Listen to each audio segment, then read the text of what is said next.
Alright, so I titled this, Who's Your They? I don't know if some of you guys have DJ Khaled on Snapchat. He talks about they and there's Leslie. Anyway, so he does a lot of talking about they, but it's not a new concept. I mean, people have always said, they say this, or, they say that coffee will give you cancer. I mean, they say a lot of things. And so the question that I'm going to try to answer, or that I want you guys to answer, is who's your they? You got this one. Alright, so I'm going to start off talking about passion. I want to ask you guys, what do you love? But I want you to take some time to think about it, because I want you to say, like, oh, I love cookies, I love chocolate. I mean, something that means a lot to you, that you would never want to give up. Something that you do, could be someone, but something that means a lot to you in your life. I want you guys to think about that for a second. Anybody have any ideas on that?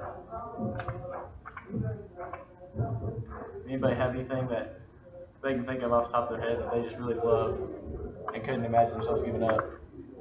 Football. I mean, obviously, I don't get money to play football. I'm out there in the morning because I want to be there. I mean, I've heard Tyler talk about his love for wrestling, and I know how he said he struggled giving that up when he had to. And it wasn't because he chose to.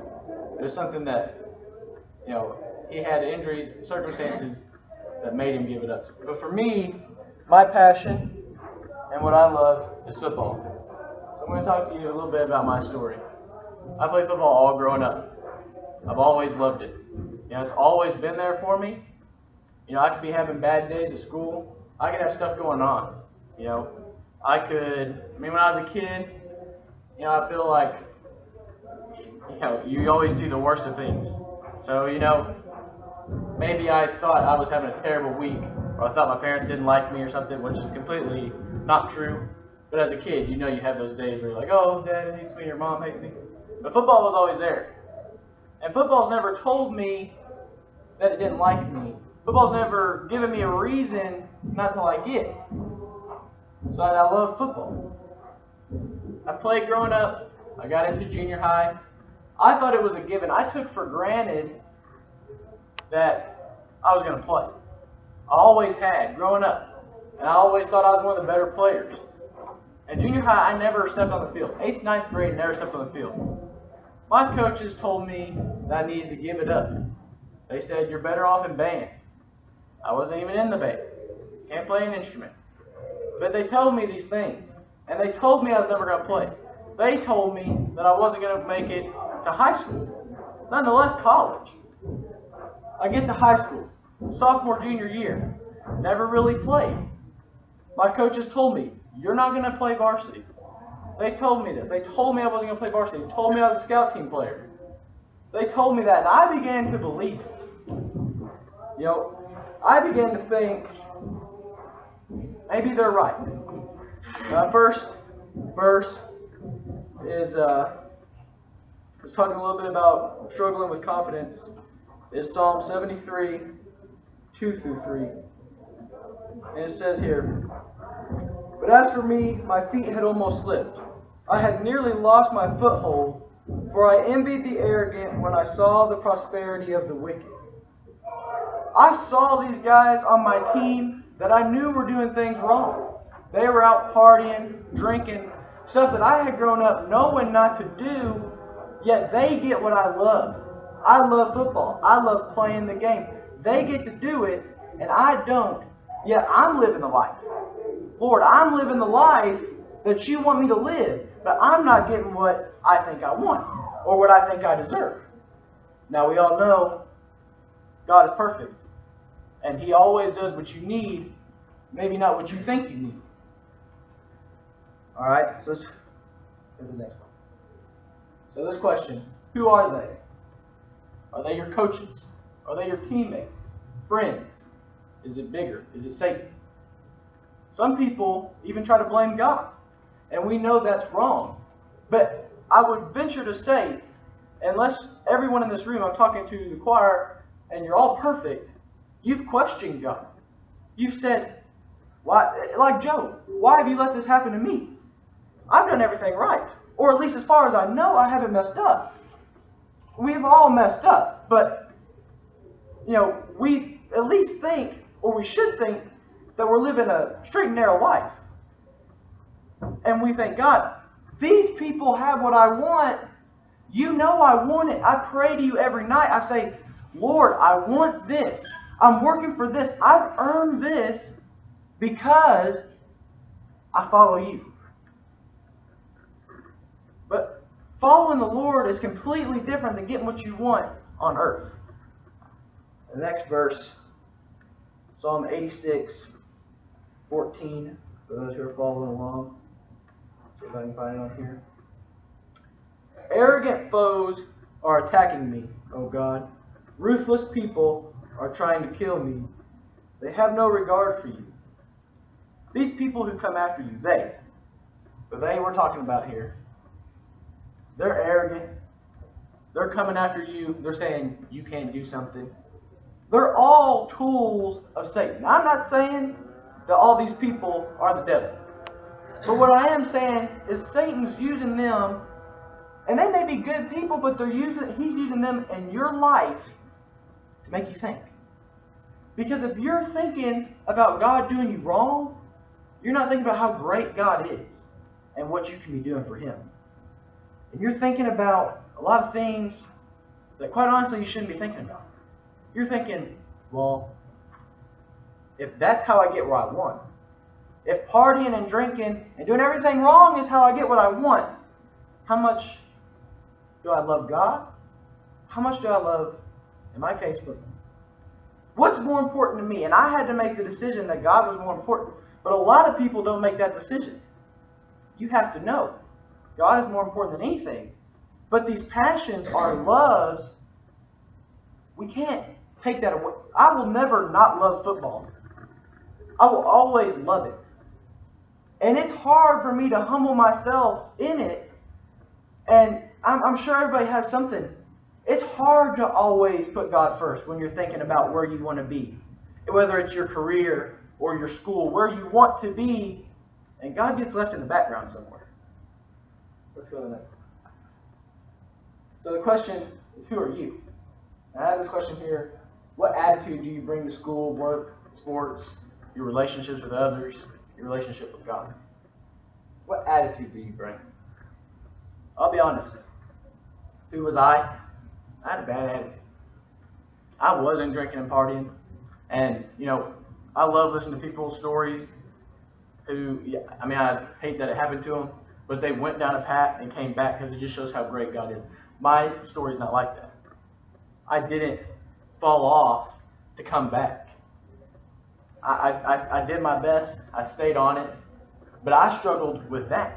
A lot of people will tell you about the struggles falling off, but they won't tell you about the struggles staying on because they don't have that story. I struggled every day. There were guys on the team who made fun of me because I wasn't out partying with them and having sex with everything that walked. And there were guys who would tell me these things. Hey, you need to be doing this. Hey, we're doing this. And these were guys who I was looking at, they're successful on the field. Why hasn't the Lord blessed me that way as much as I thought they were blessed? There was a kid who had all the talent in the world. And I remember one night, and I was sitting there talking to my parents. And this happened a lot. I talked to my parents. I had great parents, so I had a great support system. I was talking, I said, I'd give anything to be him for a day. To have that much talent that I could do anything. I felt like God blessed him for doing something wrong. I feel like, why is he getting this? I want to be him. And my mom told me, son, don't you ever say that again. Because God's given me something that he doesn't have. He made terrible grades. He could have gone Division I, but didn't because he couldn't get it right in the classroom. My mom said, don't you take that for granted. Son, the classroom comes easy for you. But the classroom's not my passion, Mom. Football's my passion. I love football. I don't love going to class. Yet God gave me this gift because one day I'm going to be able to use that to glorify Him. I have a couple verses on this kind of illustrating this who was I mentality. And here's one. Let's see.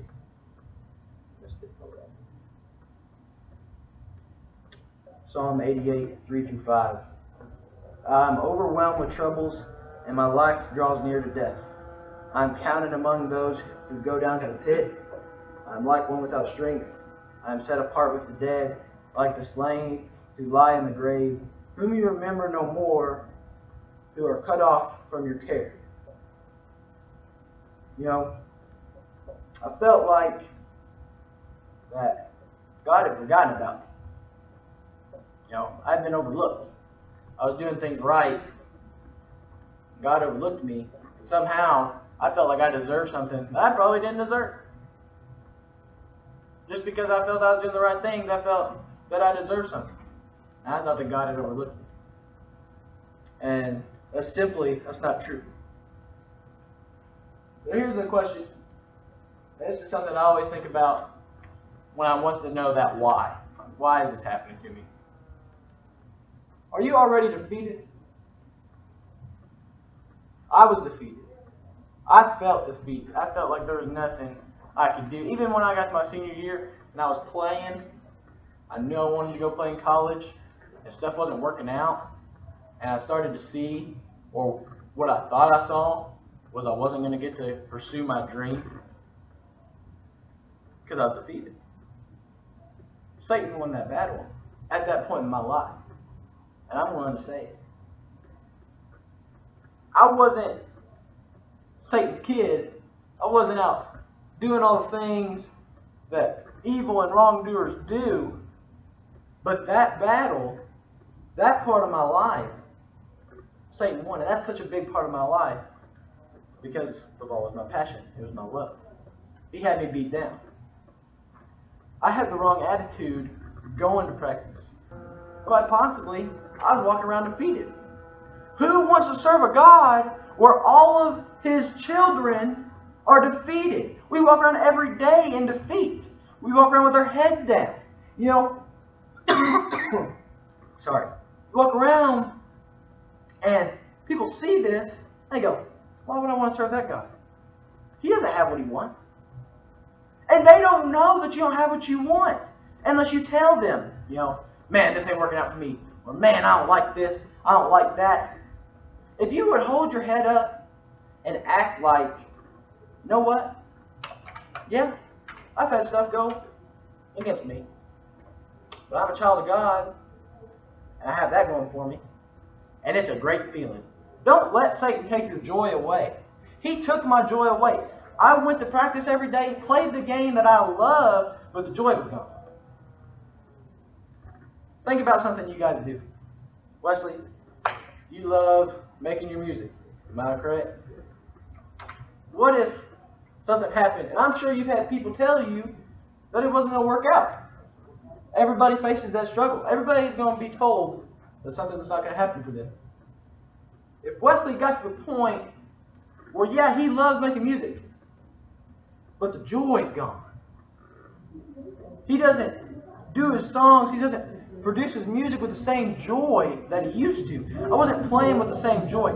I didn't come out on the field with the same kind of joy that I used to.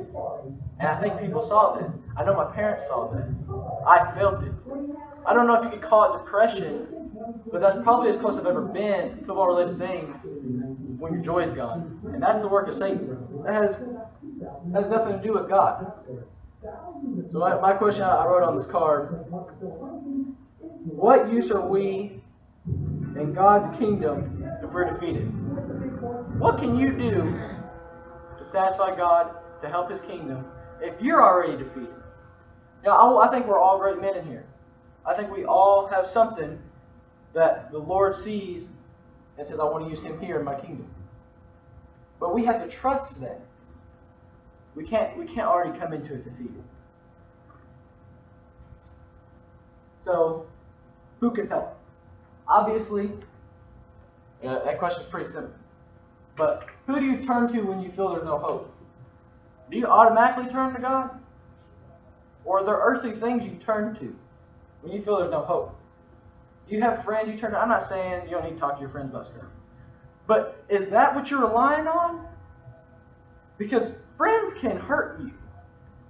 They love you and most of the time want the best things for you, but sometimes their answers aren't the answers you want to hear.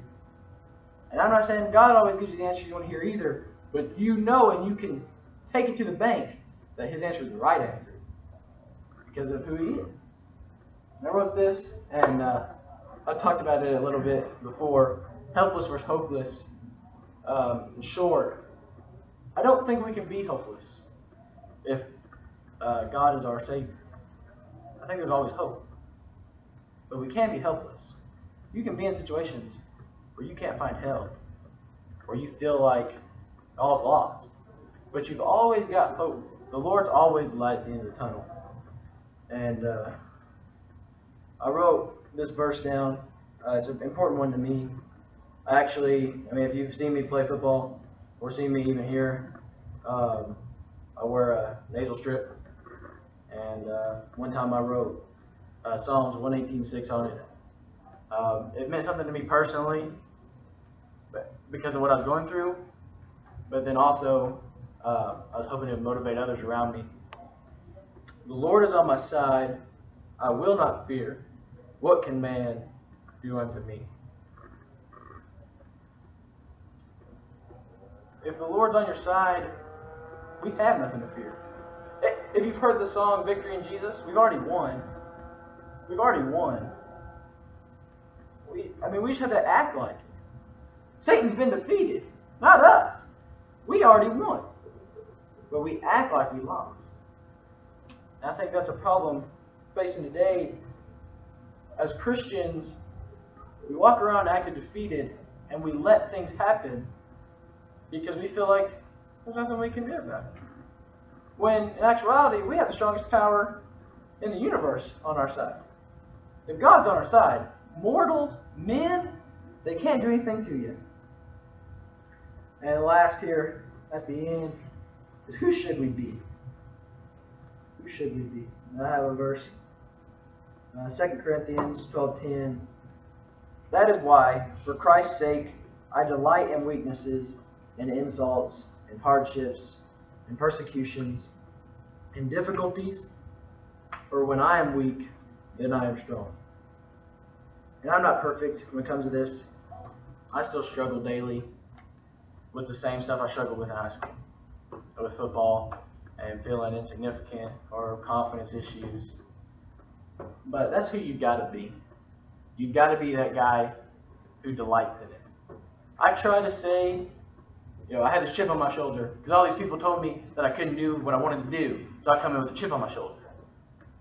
But am I delighting in that chip on my shoulder, or do I just feel like if I don't delight in it and say, you know what,